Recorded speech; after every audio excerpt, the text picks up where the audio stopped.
All right,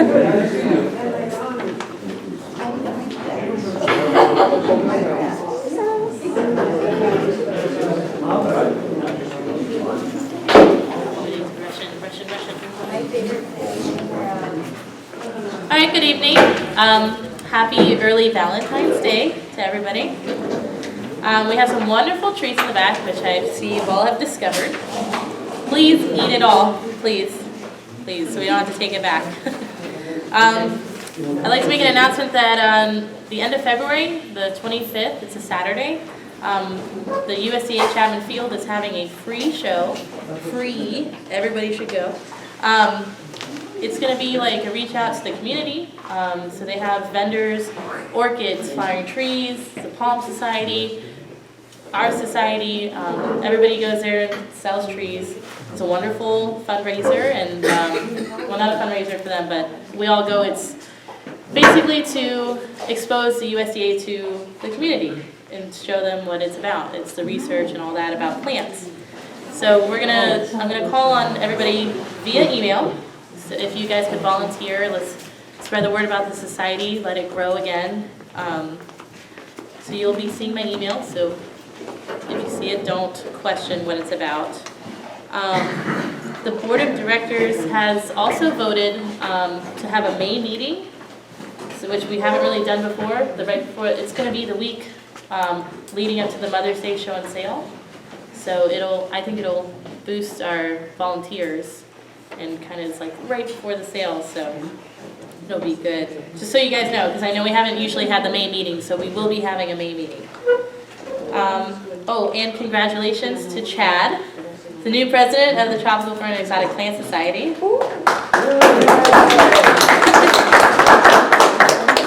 Sorry for putting you out there. Our speaker tonight is Brian Galligan. He's of Naples Botanical Garden. He's the director of horticulture, and he's going to be talking about moving these awesome large trees. So before you go speaking, we're going to talk about all the flowers. So Adam's on spotlight. This is Adam Pollack, our new vice president, if you guys haven't met him. This here is Bauhinia bidentata. It's related to the same family as the orchid trees you see around, but it's a vining type version. This is Bixa oriana, the annatto tree. It's where the organic red food coloring is made. And if you see this pod's open, there's little red seeds inside. There's a thick waxy coating on there with a deep red color. All from my finger, you can see like my finger stained red. And they use that for coloring cheese and cosmetics. These are Bombax Saba flowers. These are blooming pretty much full force now. They lose their trees in the dry season and get covered with orange to red flowers. They're in the same family as Capox and floss oaks. This is a Brownia species. They kind of fall apart. It's an old flower. These are not tropical per se, but these are 3 different camellia cultivars. They smell like roses. This is sort of too far south for most of them. Down here there's not enough cold in the winter. I'm up in Palm Beach County, and some cultivars do well up there. Those in the ground? These are in the ground, yeah. They don't like alkaline soil either, as neither do azaleas. So down here, especially if you do have them, they pretty much need to be in pots or planted in peat moss if they're in the ground. Will they survive here? Will they flourish? There's a few cultivars that, I'm in Palm Beach County and they do fine there. I don't know if down here, if there's enough chill in the winter for them to set flower. Adam? Yes. Older members that would remember Ann Tabali. She had her own little micro garden sort of at her home, and she had beautiful camellias, and she just lived in off of Bird Road there. Westchester, yeah. And she grew them. Jeff has them. And there are a few azaleas that'll grow down here also, but the soil's the big issue for the jaded people. These are Canenga odorata, the lang lang tree flowers. They're highly aromatic. Once the sun goes down at night, you can pass that around. These are Clusia orthoneura flowers, same genus as the Clusia hedges you see planted around. This one just happens to have much I think the prettiest flowers of any in the genus. These are Cochlospermum vidifolium flowers. It's actually in the Bixaceae family, which is the same as this over here. But the pods on these look much more like a floss silk pod, where you have fluff in the seeds inside. And they lose their leaves in the winter and flower in the January, February, March range. And one of these trees was brought in, I believe, by Naples Botanical for the plantation. Poinsettia version, Euphorbia. These are 3 different erythrinas. This is a pink version of Erythrina herbacea, the native Florida coral bean. This is Erythrina berteriana, and this is Erythrina variegata flower. This is a Brugmansia species, angel trumpet. This is a double peach version, pink. And this is also very fragrant. These aren't very fragrant during the day, but once the sun goes down, you can smell them a couple hundred feet away. Are those poisonous or those ones poisonous? Those are, yeah, most parts of the plant are toxic. Right, so those. There's a lot of plants that are poisonous. Everything in that family, for the most part, there's parts, because it's in the same family as tomatoes, potatoes, and even tomato leaves, those are toxic, and a lot of other stuff. These are a bunch of different hybrid hibiscus flowers. There's hibiscus rosa sinensis, just different crosses on them. Brazilian red cloak, Holmscodia, Megascapaza erythromyclamus. Brazilian red cloak flower, hummingbirds and bees like it a lot. Copsia fruticosa. This is a purple fire spike, Dontanema strictum. Which is over there for option. There's one over there. And hummingbirds like this. Pretty much anything with the long tubular flowers is good for hummingbirds and or butterflies.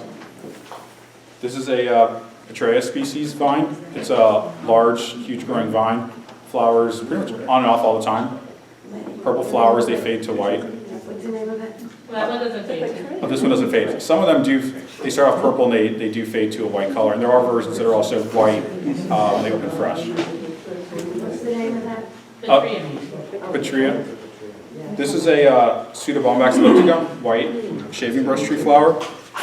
This is a Picara glabra, the French peanut money tree. Also the ones that you see, the little braided trees sold as good luck trees.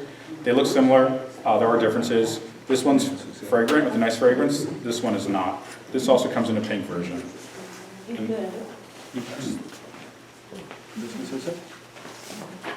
Radimer sometimes Radimer kunming, dwarf tree jasmine. Makes a small tree 15, 20 feet tall. It's also good as a hedge. These flowers are fragrant all day long. Not very strong, but very sweet. This is a Sirocco species. I think last time we said it was Sirocco declinata. These are 2 different color versions of African tulip trees, Bathodia campanulata. They can bloom on and off all year, but in the winter they're especially flowerful. The cups of the flowers get filled with water, and you'll see birds drinking out of them sometimes. And this is Pinsonia culeata, Jerusalem thorn. It's more of a desert type plant. They grow very well out in Arizona and California, but they do well here too, even with the rain. And that's everything. Thank you.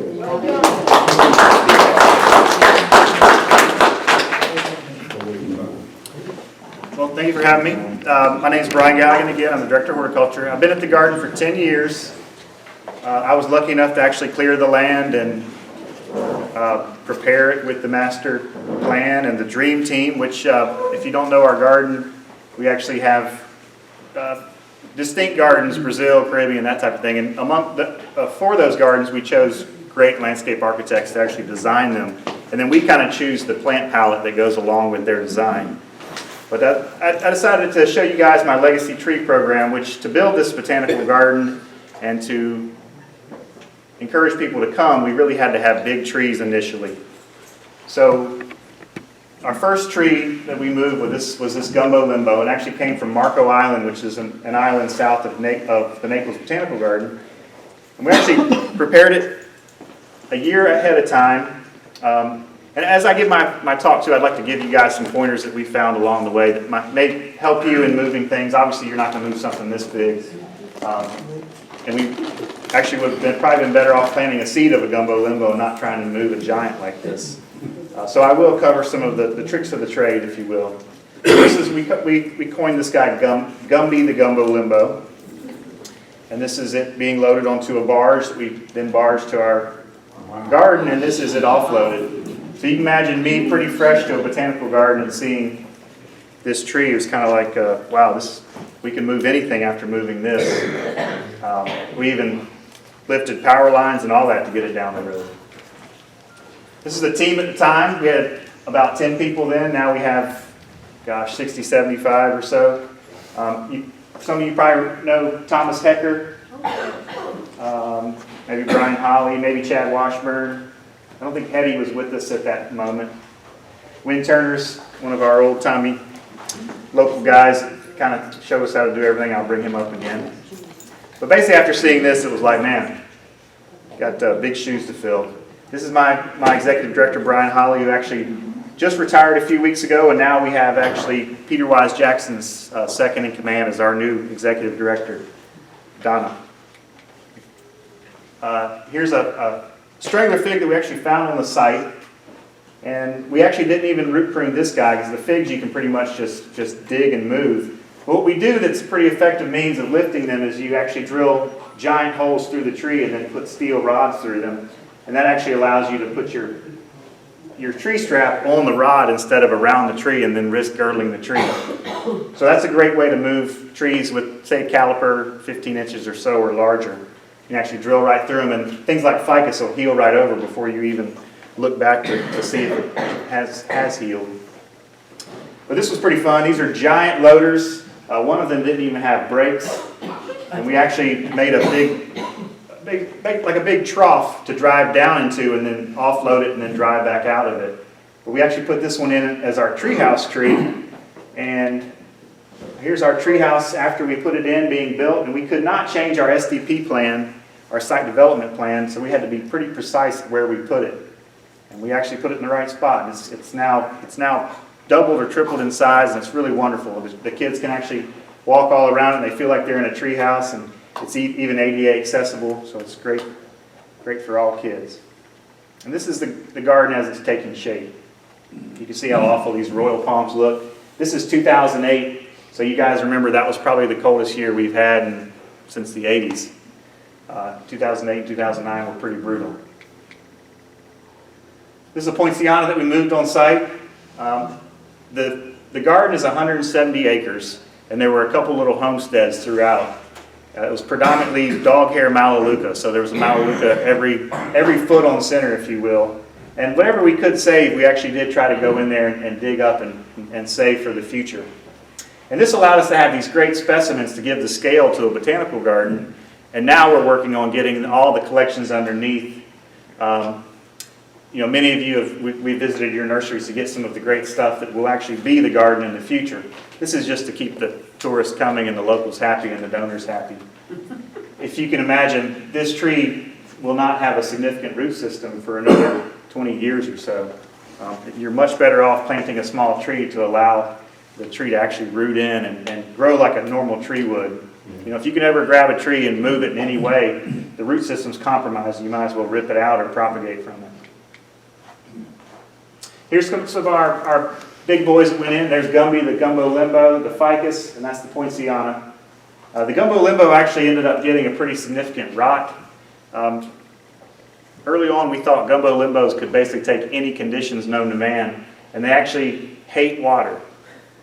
We didn't think about that, considering wherever you see a gumbo, there's water near, but they grow on shell mounds, so they want perfect drainage.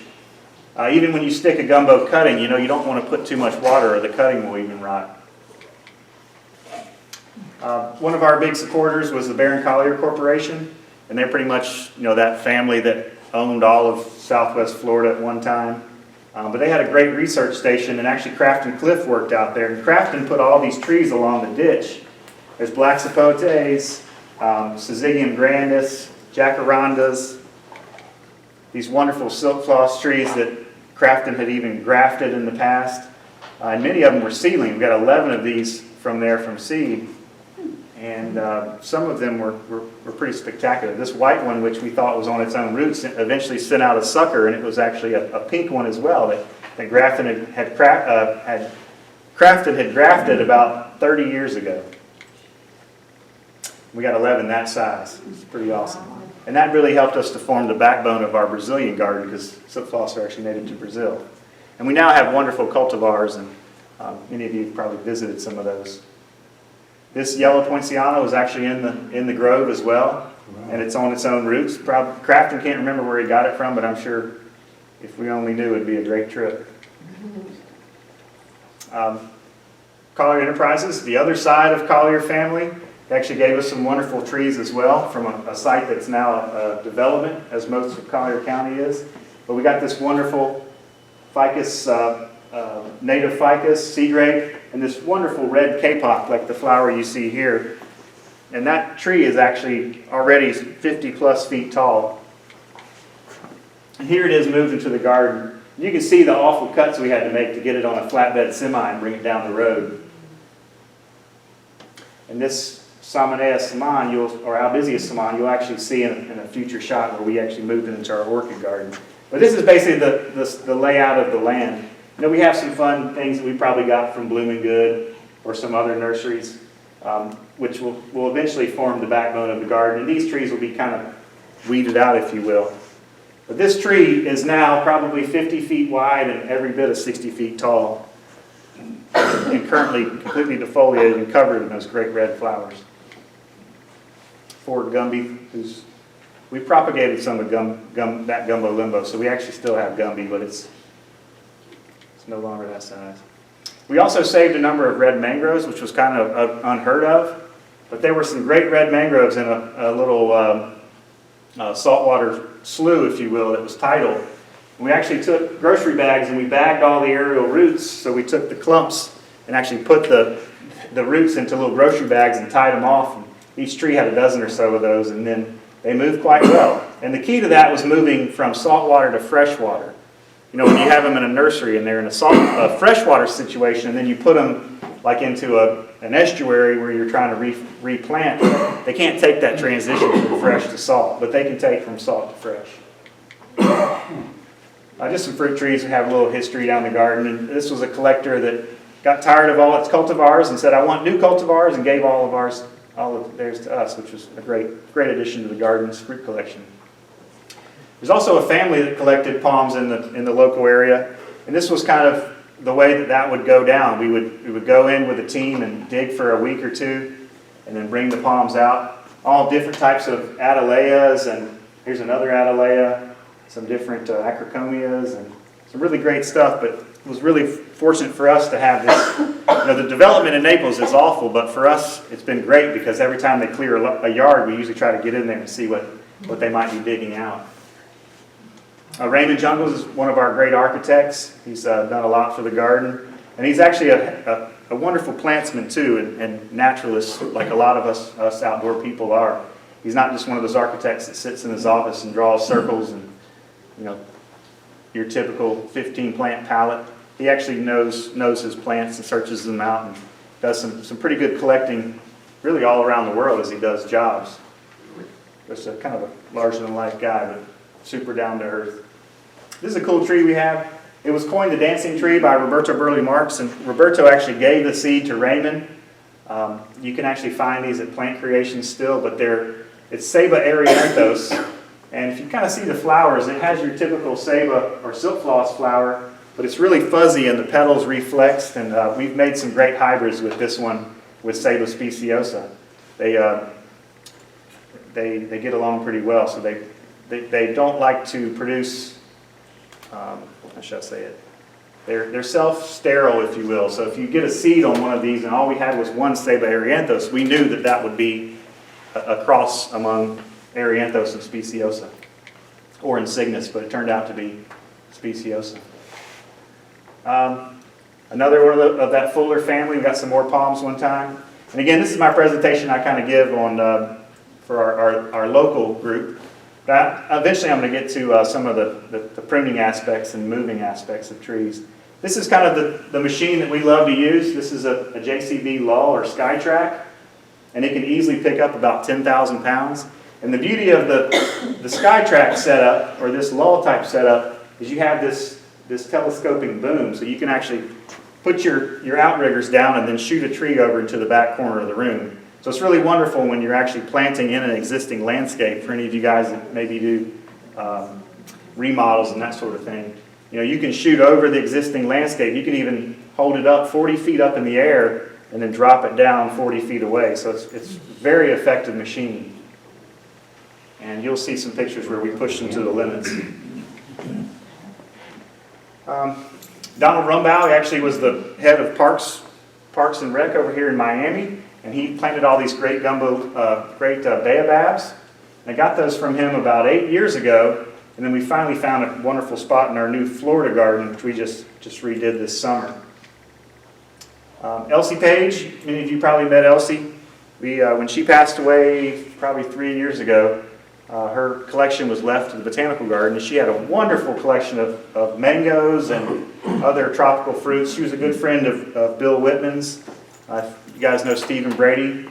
It's kind of like a mother to Stephen Brady. But she and Bill Whitman and Stephen, they went to the Amazon, they went to Borneo. A lot of great collecting, so we got some wonderful trees from her, and this is actually Elsie here at Fairchild. This is a great Sirocca, if you guys heard of this. This is a species of Sirocca. This is one that I grew from seed, and it turned out to be this really spectacular yellow flowering, kind of like a Taipingensis type. And I actually named it after my wife, Rebecca. These are the new buildings that we put in 2.5 years ago. They're all gold LEED certified, kind of all open air, which is fun. We now have a wonderful vine collection on the top. But we planted all these great trees with the buildings there and with this water feature. This is a wonderful Caesalpinia from Stephen Brady. Pocono's Folly. There's a Brachychiton rupestris, a bottle tree. Just a number of fun trees, but it was pretty amazing to be planting among these multi-million dollar water features and structures. But that's where that law came in. Here's us moving a tree again with a Skytrack. Pretty simple move. One thing that we did do with our ficus trees that I highly recommend, wherever you do have a high water table and you can actually raise the earth some, that's great to do with ficuses because they're so shallow rooted, but if you actually give them more substrate to root into, they'll have to take that whole mound with them. So basically the more mass you can give a tree, especially in a high water table where the root system is going to stop at a certain point, you can actually create a much stronger tree that's much more wind tolerant. This guy, he's 90 years old, he still tells us what to do. He's pretty funny. Seeing him relax is pretty hard. Just a Mexican calabash from Stephen. If you guys have seen the Mexican calabash, the typical calabash that you make the maracas from has fruit about this big. Well, the Mexican has fruit this big. It's pretty awesome. It looks like ornaments hanging in them. Trees that die, we actually do give to local carpenters, and they make some pretty cool bowls with them. Just a fun way to kind of, let the tree live on. This is a great planting we just did at our front entrance. Some Copernicia Baileyana's, Copernicia albas, and just some other fun stuff. But here again is that law machine. You can rent these in all different sizes, but if you ever have to do a big move, they're very effective. You can even change the steering setting where it'll crab walk sideways. Both tires will turn and you can move left or right, which is kind of cool. But they do cost about $2,000 a month to rent, so not cheap. Do they come with the operator? My guys have gotten pretty good at running the machines, which is priceless, yes, because you can do some major damage with them. This is a fun thing we did. We got a number of these Tabebuia aureas, and we actually got them from an abandoned site across the street around a swimming pool of an old apartment complex. And I called the homeowner and they said, or the property owner, they said, please take them. We don't want them. We're gonna bulldoze the place. But we got these wonderful contorted tabularias, and we actually put them in holding and then installed orchids and all the canopy, and these actually went into our orchid garden already with orchids established in them. So it's kind of a great show to immediately have for the new gardens. Here they are, it's kind of taking shape. This is a wonderful cannonball tree we have. We actually put another cannonball tree next to it that we got from Fairchild that supposedly has purple flowers. We shall see in about probably 10-20 years. You can see the hole we drilled in this cannonball to keep the tree strap from girdling the tree. This is a fun fig that I got from our local FedEx building. I went into the FedEx place to deliver a package, and I noticed this wonderful fig clasping these rocks. And I asked the guy at the front, and he said, "Oh, we can't stand that tree. We hit it all the time." He's like, "I'm sure if you call the property owner, they'll give it to you." And sure enough, I called him and he said, "Oh, yeah, please take it." And I said, "Well, what about the 2 Canary Island date palms next to it?" And he said, "Oh, you can have those too." So it's a pretty big score. And we actually moved it and kept all these rocks intact. So now we have this wonderful fig that actually, it's a Ficus aurea, but we use it and frame the entrance to our Asian garden. We put a little statue on the front of it. You can't even tell it's not from Asia. But whenever we can use our natives, we try to use natives. All of our backbone areas are pretty much native plants. This is that same Albizia saman that I showed you in the other picture. We moved this guy here, and it's now twice its size, and it's full of these cool cymbidium orchids and oncidium dancing dolls that pretty much flower year-round.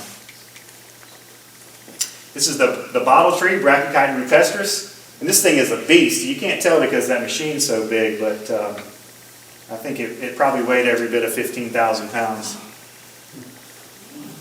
And it went in pretty darn well. They told us the other day we were going to put a bridge across. They wanted us to move it.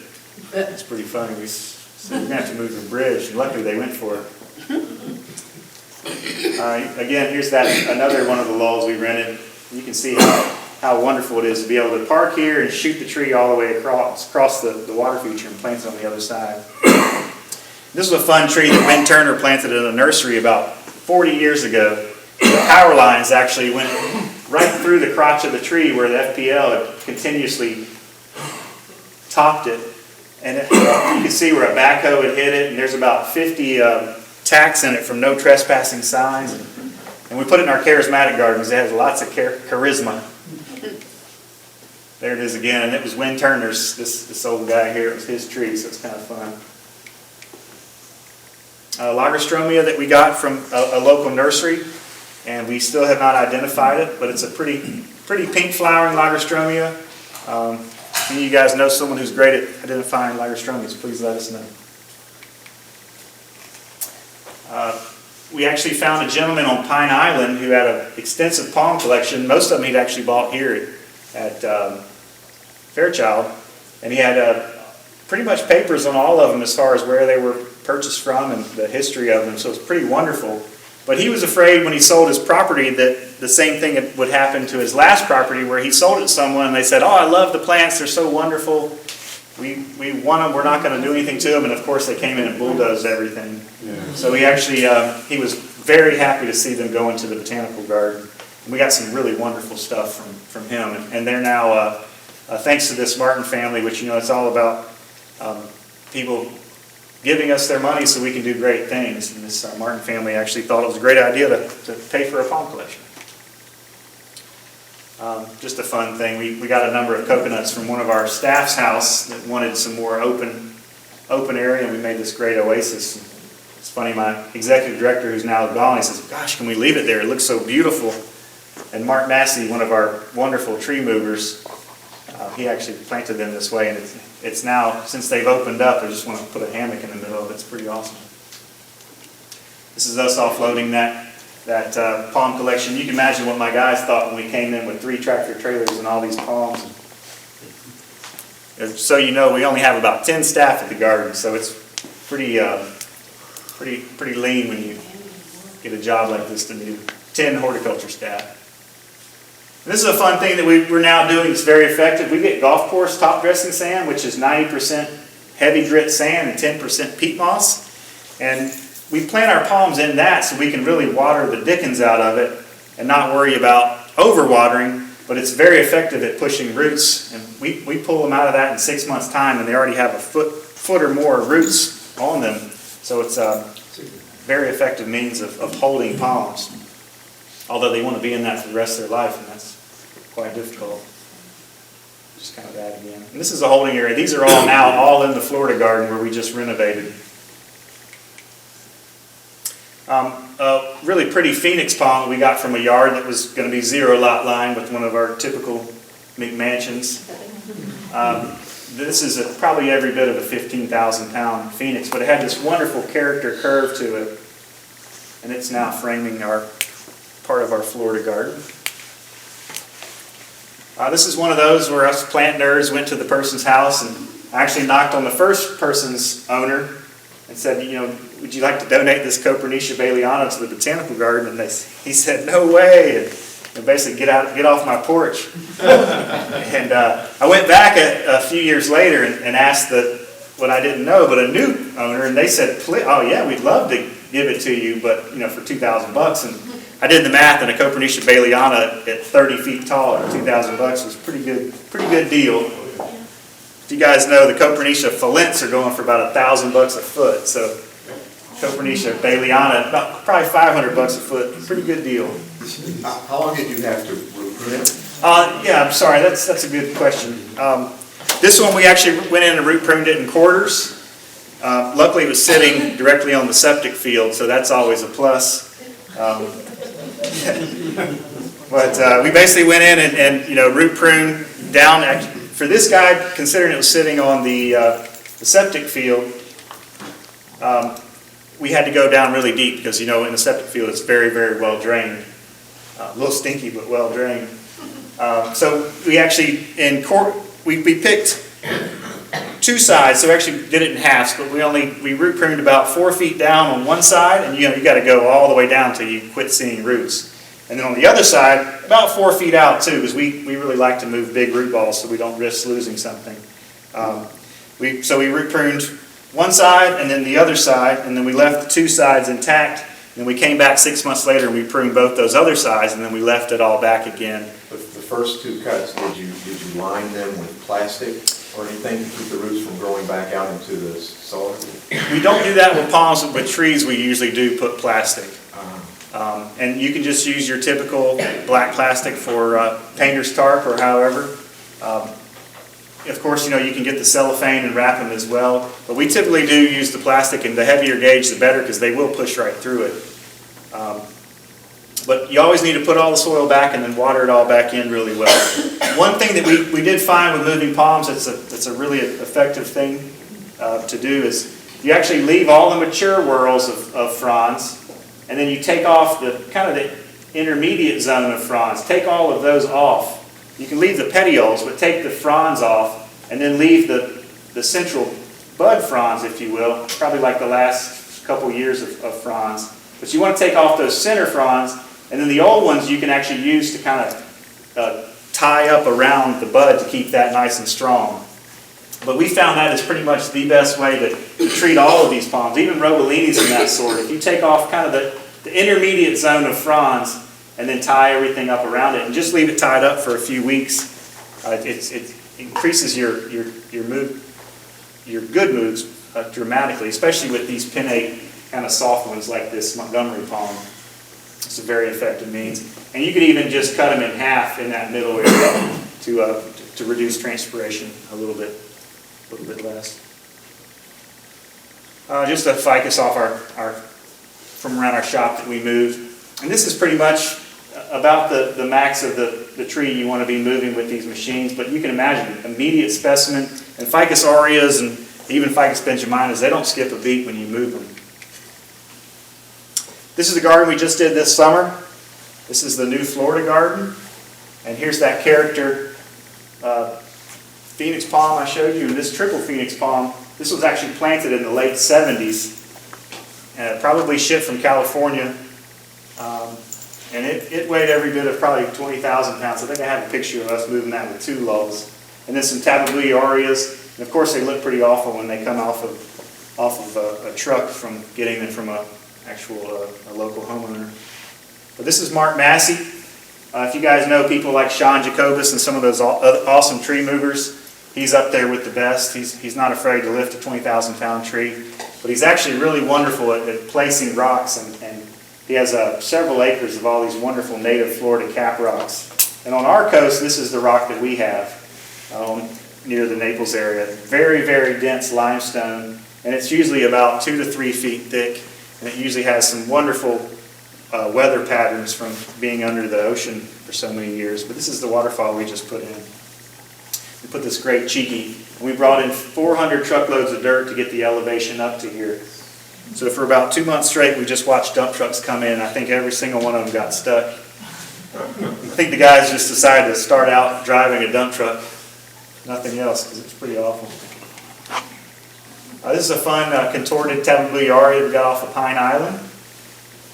You know, that's probably one of the best contorted trees that you can find, and they're readily available. They also move without skipping a beat. It's kind of like moving a gumbo limbo, but the same rules apply. Don't give it too much water, or you will kill it with water. Tabebuliaria. So if you move them, though, just make sure you water them in, but don't keep them misted for too long. And we typically strip every leaf off, which I'll show you a picture of that. And we take all the leaves off to induce kind of a state of dormancy. They call it a hurricane pruning. Another thing we do is we actually wrap with plastic, or even nursery cloth, if you will. But we wrap it like crazy, and then we use ratchet straps and ratchet all that together, and then we ratchet even more. And then we'll use a belly strap now. We've actually gotten away from doing the drilling and putting the rod. The belly strap method is actually much more friendly on the tree. And then you can see guide straps put through here. But there's a major process in strapping the tree up. A fun thing you can do, or an easy thing you can do as a homeowner or as a grower, you can then take this tree and set it aside, and you can actually hammer in silk fencing around it and then fill that silk fencing with soil. It's just an easy means of making kind of an instant container. We found that to be fairly effective. But you do have to water pretty heavily. Just a shout out to Nick, to Luke. This was a wonderful tree that he donated to us. This is a Plumeria stenopedola that he actually grafted on the center here. And this thing is probably now about 6 feet tall, and it's the most amazing plant to walk up to at night. Just a wonderful, wonderful Plumeria cultivar, Plumeria specimen. And it's in our kind of our arid garden of the Caribbean. Thanks to Craftsman, we have some pretty fun stuff like this Bernoullia flammeum. It's actually flowering for the first time now. And when I planted this in the Brazil garden, it was actually about my height. And now it's probably every bit of 30 feet. But it's flowering for the first time, and we're pretty excited to see how showy it's going to be. But to live up to the name Flame of the Forest, it better be pretty good. Another just with the epiphytes on a tabebuliaria. This is another tabebuliaria that we moved in the Florida garden I mentioned. And this was a pretty heavy one. This is another way of getting a little bit more weight down the road. You can see that's a full sheet of plywood, so you can see the girth of that tree.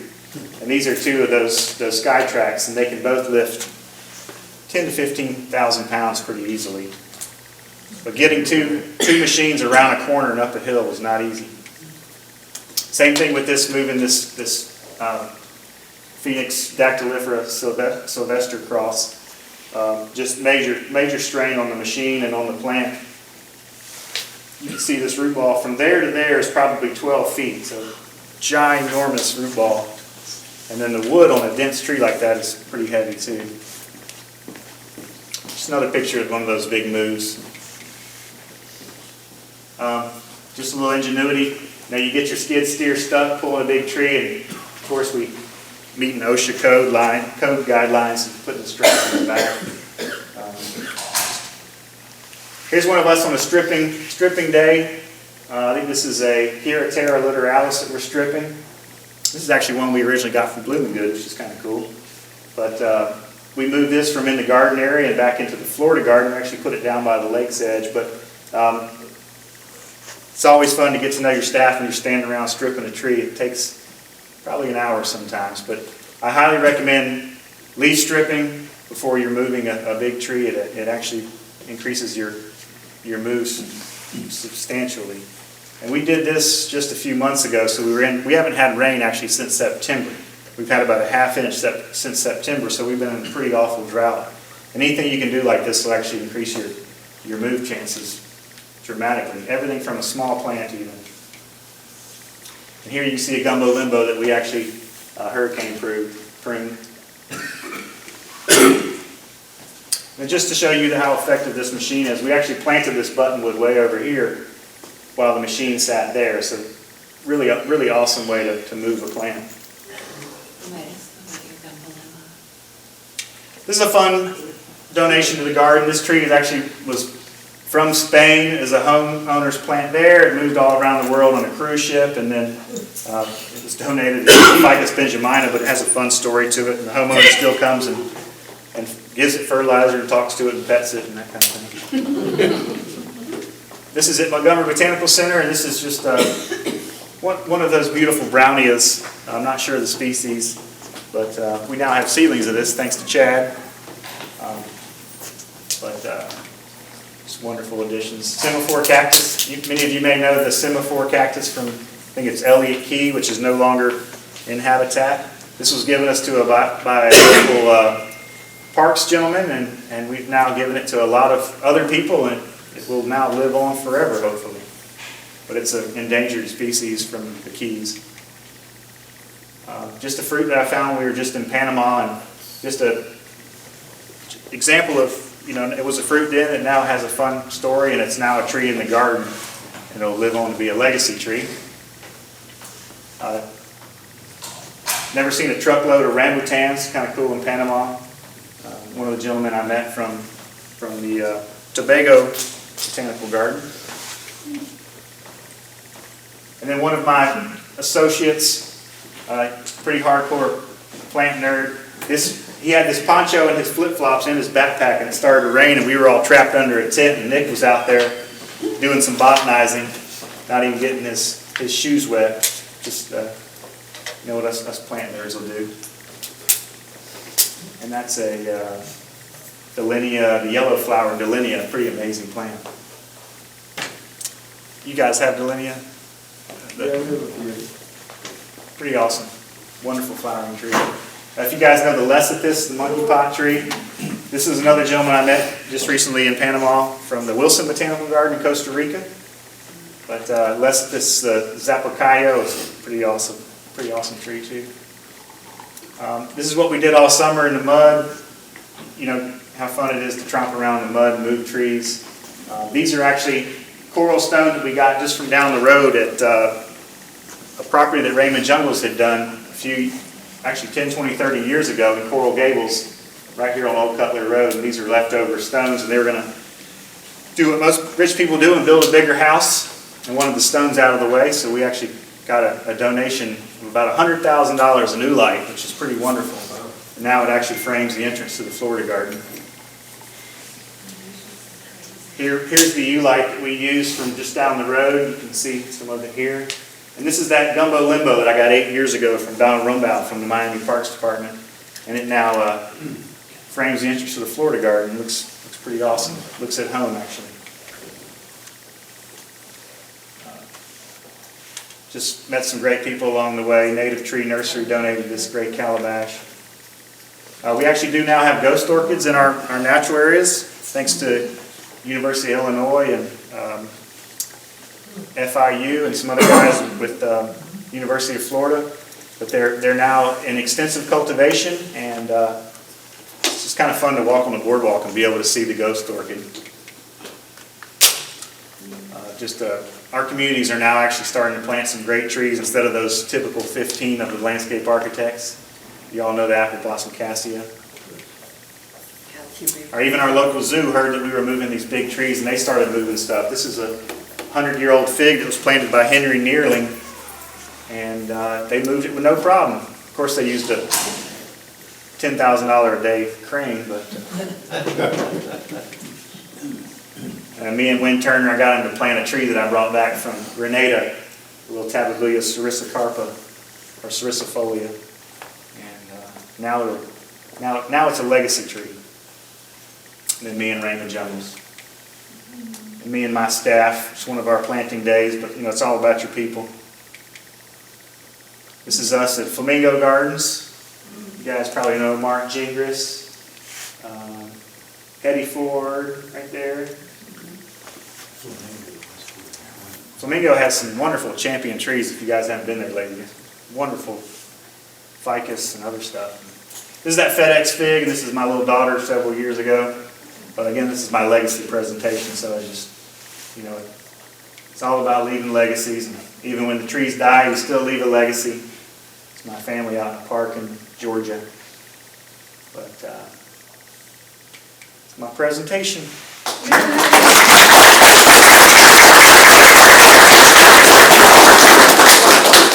Yes, ma'am. I was at the garden first week in April last year. All I saw was dirt. In the Florida garden? Done a lot of this since then? No. There were little places at the stage that Raymond Jungles had done, but there was a massive amount of just dirt. You probably saw the 400 truckloads of dirt in the Florida garden, maybe? Because that was just all dirt until, you guys know when we plant, it's like, it takes about a week and you can plant thousands of plants. So maybe it was that area where we just planted. Yes, sir. I'm guessing that just about everything that you move is coming out of sand. Yes. When you're ready to plant it, what do you do to keep the root ball from breaking apart? Well, doing the root pruning is so crucial because then you actually do have an intact root system. And even there's been some studies about even the mycorrhizae in the root system is very important. Really, keeping all of that ratcheting and burlap and all intact until you actually get it into the hole and then set it all free is pretty crucial. But most of the trees we've ever lost was due to sloughing off of soil. And obviously before you pick it up and want to move it, you need to water it in really, really well so that this wet soil tends to stick together a little bit better. We've even moved them before with forks with a piece of plywood under them to reduce that. And you pull that burlap off just when it's a little bit above the bottom of the hole? Well, actually, a lot of times we'll set it and leave it on the bottom and then take the outer rings off and let it grow through it. Yes? Excuse me, did you use any Super Thrive or any TSP or any chemicals to reduce shock? We did. And whenever we would use it, we'd use it very lightly. We also used Supplemag and that type of thing. Yes, ma'am. Yeah, I was interested in you saying that you drilled the holes right through the trees and helping them move. Did you have a big loss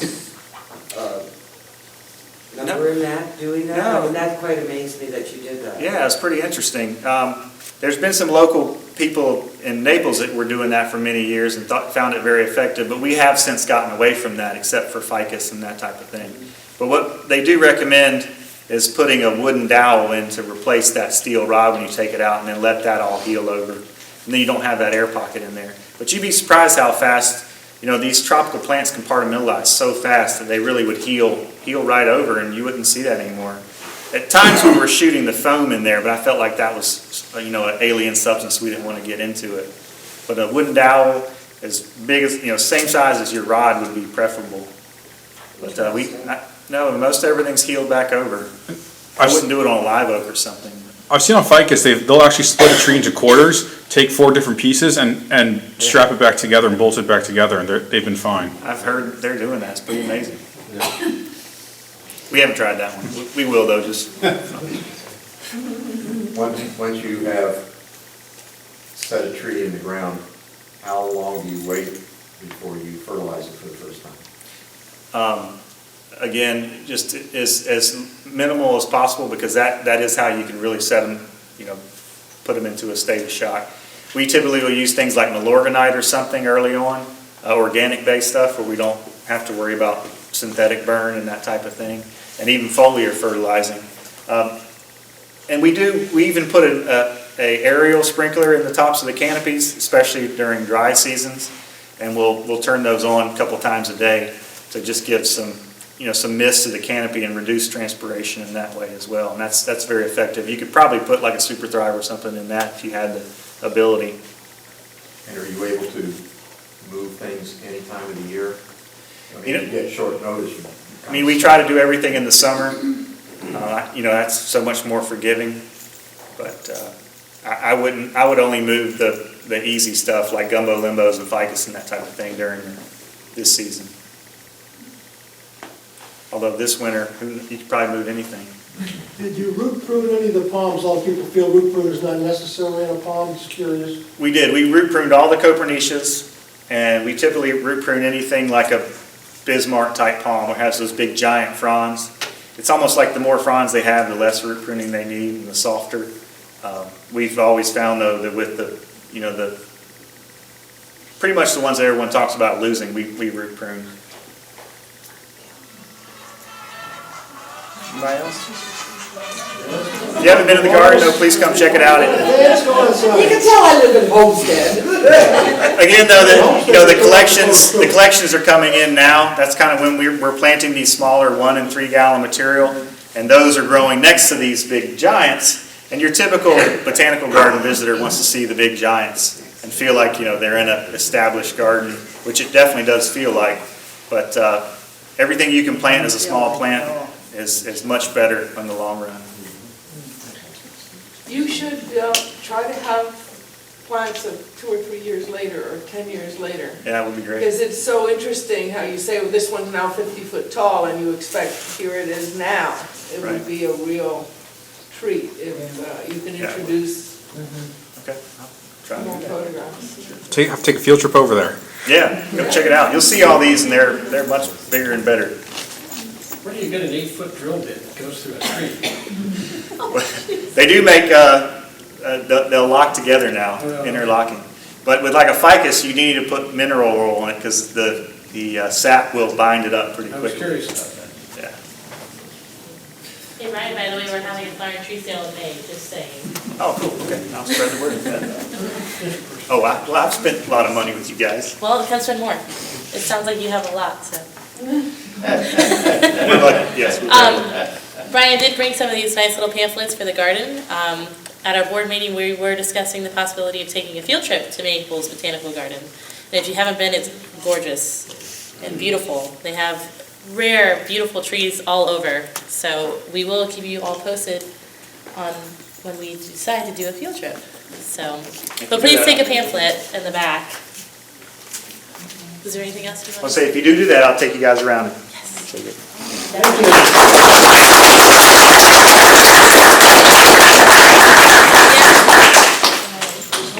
Or do you want to do Peter? Okay, so we do have all these wonderful plants for auction. We do accept credit cards, cash, check. Do what? Where's Chad? Huh? What else did we do? Do you want to help me with some of yours? I only have 3. Not you, him. Well, yours are labeled, so. Yeah. Isn't that pretty? I have mine, that's mine, yes. Yeah, I have to make more, but we have them. Yeah, but the problem was is, my dad had them, and then he mixed them all up, so now I'm having to wait till they all leave.